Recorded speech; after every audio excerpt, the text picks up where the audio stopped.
aqui para mais um vídeo.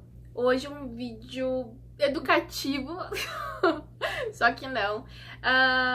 Quando eu faço os vídeos, eu vou soltando expressões do vocabulário de uma au pair, mas eu esqueço que nem todo mundo que tá no meu canal é uma au pair, ou um au pair, ou vai ser, ou às vezes as pessoas só estão acompanhando, que nem meus familiares, só estão acompanhando a minha aventura.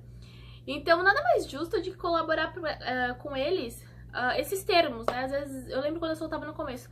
Ai, mãe, mas a fofa, ela fofa? Como assim? Aí eu, tipo, não, é que a gente fala isso pra se referir a alguém que vocês já vão saber logo menos. Então, sem enrolação, eu vou colaborar com algumas palavras que a gente mais usa no dia a dia e que, às vezes, durante o vídeo a gente mistura português e inglês e muita gente não entende. Então, vamos lá. Vou começar com a principal, que é a au pair. A au pair nada mais é do que a babá, né? A au pair, se eu não me engano, ela é uma palavra de origem francesa. E, se eu também não me engano, na Europa era muito comum esse tipo de serviço, onde a pessoa ia morar na casa da pessoa de outra pessoa, sem ter que pagar, mas em troca ela trabalhava para esta família. Então o programa basicamente é isso também. Não é só isso hoje em dia, mas basicamente é. Então, aí a au pair é a babá. Host. Host é tipo hospedeiro. Então, quando a gente vai falar da família, a gente fala, por exemplo, host dad é o pai, host mom é a mãe, host kid é a criança, ou são as crianças, depende, né? Host parents são os pais, host family é a família hospedeira. Então, host é sempre aquela palavra hospedeiro e você acrescenta o pai, a mãe e tudo mais. Algumas meninas falam rosto ou hosta, só que essa palavra, acho que a palavra nem existe, na verdade, é o nosso método brasileiro, né? É o nosso jeitinho brasileiro de colocar as coisas. Só que ainda continua similar a, tipo, host e rosto. Você só acrescenta uma letra. E aí, às vezes, para eles não entenderem que a gente está falando dele ou dela, a gente usa a expressão fofa e fofo. Porque aí não fica parecido e eles não fazem ideia de que estamos falando deles, por exemplo, numa chamada de vídeo com a amiga enquanto eles estão do nosso ladinho. Espertos, né? Brasileiro é uma espécie que precisa ser estudada, né? Vamos para a próxima. A próxima, payment. Payment é o seu pagamento, né? O seu pagamento semanal. Melhor palavra da vida, depois de férias. Então, nada mais é do que aquele seu dinheiro que você vai receber no final da semana, né? Seus 195,75 cents. Pagamento. Day off. Day off nada mais é do que sua folga. É aquele diazinho ali que você não vai trabalhar, o seu dia mais feliz da semana, não é mesmo? É mesmo. Break. Isso a gente usa muito, é a sua folga. Mas não é a folga assim, do tipo, igual o day off, que é aquele seu dia que você não vai trabalhar o dia inteiro. Não. É aquele momentozinho que você tem de folga no seu dia. Eu, por exemplo, hoje em dia, tenho breaks todos os dias. Por exemplo, depois que eu deixo as crianças na escola e volto pra casa, eu já começo a contar meu break até a hora que eu preciso sair pra deixar as crianças. Tipo, das 8h30 às 2h30, por exemplo. Este é meu break, que eu posso fazer o que eu quiser nesse meu tempo off, mas eu ainda vou trabalhar naquele dia. Então, não chega a ser um day off. LCC. Or counselor, nada mais é do que a gerente da região. É a pessoa que intermedia você e a sua host family. Quando você tem algum problema, por exemplo, rematch, ou quando você precisa de ajuda, não necessariamente com a host family, de repente com a agência, no meu caso, a Au Pair in America. Ela sempre ajuda, se você tem alguma dúvida, se você tem algum problema, enfim, a LCC é a gerente da região que normalmente contém as informações que você precisa. Não necessariamente ela vai te ajudar sempre, tecnicamente deveria, mas ok. Vacation, é igual eu falei, aquela palavrinha assim mágica. Antes de folga, são as férias, vacation. Então você tem lá, né, suas 2 semanas, na verdade 10 dias de férias, cuja palavra é vacation.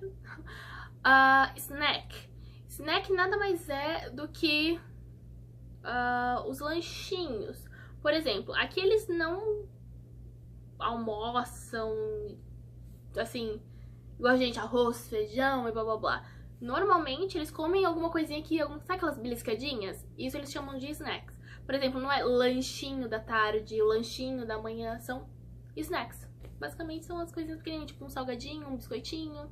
Esses são os snacks. É muito comum, inclusive, a gente carregar muito snack aqui. Tipo, a gente vai pro parque e carrega um snack. Por mais que você sabe que você só vai ficar uma hora, você tem que levar um snack, uma água, sabe? Time out. Time out é castigo. Então, assim, às vezes eu falo assim, você vai ficar 5 minutos de time out. Simplesmente coloca ali, ó, sentadinho, ou coloca no quarto. Mas normalmente é isso mesmo, assim, é coisa de 5, 10 minutos. Eles nunca deixam muito, eles não são muito adeptos, assim, aos castigos do meu pai, por exemplo, de me largar lá uma tarde inteira de castigo, que eu até dormia. Nap. Nap nada mais é do que uma soneca. É aquele momentinho, assim, de 2 horinhas, 1h30, 2 horas, assim, que a criança dorme. Aquilo é chamado de nap.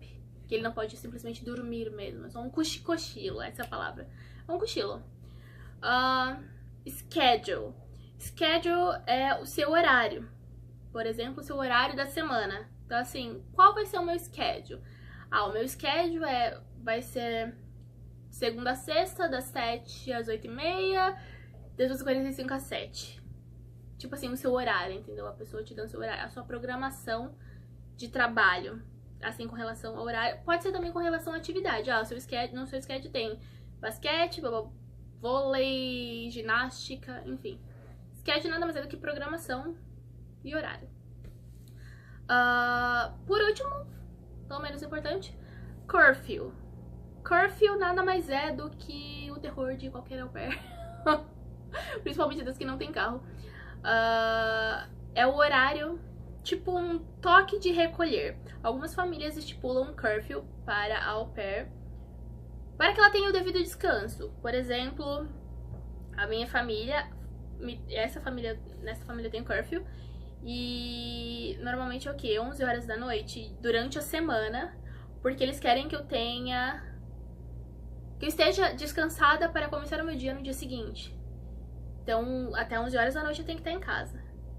Isso não funciona pra mim, porque normalmente... É que eu quase não saio durante a semana, mas quando eu saio, às vezes passa e tá ok, porque no dia seguinte eu estou, né, disposta a trabalhar, mas algumas famílias são, assim, bem regradas e curfew é uma coisa séria para algumas delas. Então, curfew nada mais é do que o seu toque de recolher, né, aparecer em casa. Lembrando que eles não podem te dar curfew para o seu final de semana, sabe? Tem família que reclama muito, tipo, não quer que chegue mais tarde porque o cachorro late, ou porque acorda a criança, porque a casa faz barulho, enfim. Mas de final de semana, tecnicamente, eles não podem te dar curfew, até porque se eles te derem, a gente foge de família que te dê curfew no final de semana, tá? Tá, ok. Basicamente é isso, espero que eu tenha ajudado vocês em mais um vídeo. Se vocês quiserem, deixem algumas sugestões aí de comentários de vídeo. Eu tô olhando bastante os comentários pra ver, pra gravar vídeos que vocês estejam pedindo. Então, se tiver alguma ideia, deixa aqui embaixo que eu vou dar uma lida assim e comento assim que possível, ok?